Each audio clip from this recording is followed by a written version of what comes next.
This is the story of Fabrice Mwamba.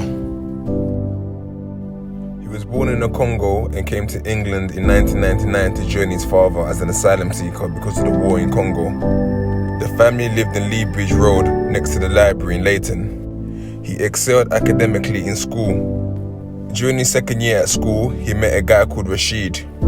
According to Fabrice, Rashid was one of the best players ever seen for his age group. Rashid was at Arsenal playing for the academy under Steve Bold. At the time, Arsenal would have done anything to please Rashid, so when he asked them if he could invite his friend Fabrice to training, they agreed. After a 6-week trial, Arsenal signed Fabrice, and his teammates included Terminator and Jamie O'Hara. These guys were technically better than Fabrice, but he was determined to succeed. Rashid was eventually released from Arsenal, but Fabrice was given a scholarship. It was a strange feeling for Fabrice. His best friend who had brought him to the club was now released and he was given a scholarship instead. As a scholar at Arsenal, it really hit home when he first trained with the first team with the likes of Thierry Henry, Patrick Vieira, Dennis Bergkamp, Ashley Cole, Robin Van Persie, Sol Campbell and Alexander Song. He made his debut in 2005 against Sunderland in front of a 47,000 crowd, and his second appearance was against Reading in Highbury. In 2006, he joined Birmingham on loan and played 34 out of 42 games and won the Player of the Year and Young Player of the Year as they were promoted to the Premier League. During that period, he also studied for a degree in accountancy via the Open University. When he returned to Arsenal, he went to speak to Arsene Wenger, who told him honestly he couldn't guarantee him a place in the squad with all the players that they already had. In 2007, he was sold to Birmingham for £4 million. He made 37 out of 38 appearances in the Premier League that year as the club was relegated. Fabrice had also played for England at every level, from under-16s all the way through to under-21s. Whilst in Birmingham is where he met his future wife Shauna.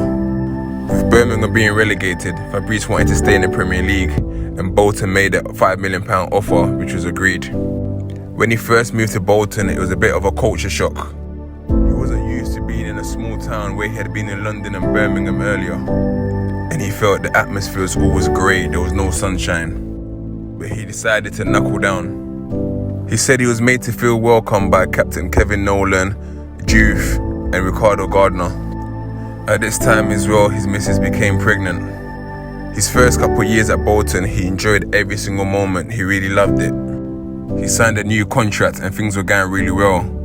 But by the third season, things began to deteriorate between him and some of the members of the hierarchy. In March 2012, Fabrice had been out of the team for 3 weeks, but on this occasion he was selected to play the match against Tottenham. He was having a decent game and had missed a couple of chances in the first half. Just before half-time in this FA Cup tie, all of a sudden, Fabrice just collapsed on the floor.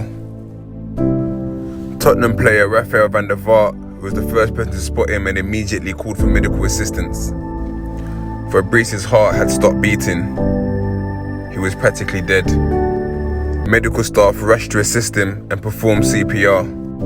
The match was abandoned, and for 78 minutes, they couldn't bring Fabrice back alive.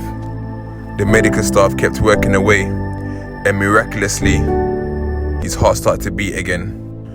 Fabrice woke up in hospital 2 days later.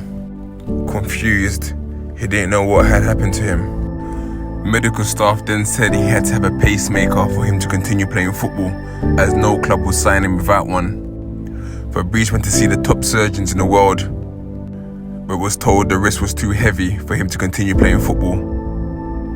He broke down and cried for nearly 2 days. His dreams had been shattered. His contract had to be terminated, but fortunately for him, he had good insurance.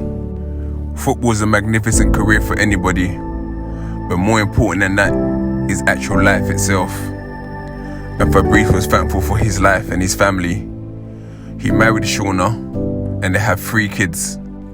He now works for the PFA, liaising with all the professional players. He has done all of his coaching badges, and he's now just waiting an opportunity to coach a team. In 2012, he would have been part of the Team GB team for the Olympics. It wasn't meant to be, but the most important thing is, he's alive, he has his family.